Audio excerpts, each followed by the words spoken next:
আমার মতো কে, কে আছেন মানি প্ল্যান্ট লাভার?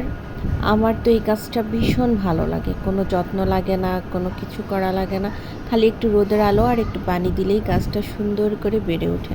আমি যখন এই গাছটা কিনেছিলাম তখন আমার এই হাতের ঢালটার মতো এরকম একটা গাছ ছিল। তারপর আমার গাছটাকে এতদিন পর এরকম ঝোপালো করতে পেরেছি। মানি প্ল্যান্টের যতগুলো প্রজাতি আছে তার এই গাছটা আমার ভীষণ পছন্দ।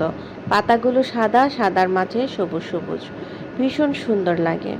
এই গাছটা দিয়ে ঘর সাজালেও যেরকম দেখতে ভালো লাগে, সেরকম গাছটাও খুব আকর্ষণীয়।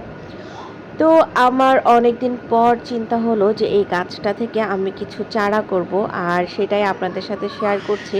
আমি হচ্ছে প্রতি ২টা একটা পাতার পর এরকম শিকড় থাকে মানি প্ল্যান্টের, তো সেভাবেই শিকড়গুলো দেখে দেখে আমি কেটে নিয়েছি। শিকড় যত বড় থাকে গাছটা হওয়ার চান্স তত বেশি থাকে।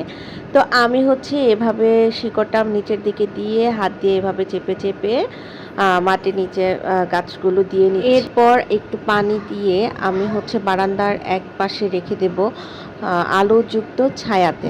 আলো থাকবে কিন্তু রোদ থাকবে না, এরকম একটা জায়গাতে। কয়েকদিন পর দেখা যাবে যে উপরের দিকে যেই পাতাটা ছিল সেখান থেকে নতুন ঢাল বের হবে। তো এই ছিল আমার আজকের ভিডিওটা। কেমন লাগলো কমেন্ট করতে ভুলবে না। আল্লাহ হাফেজ।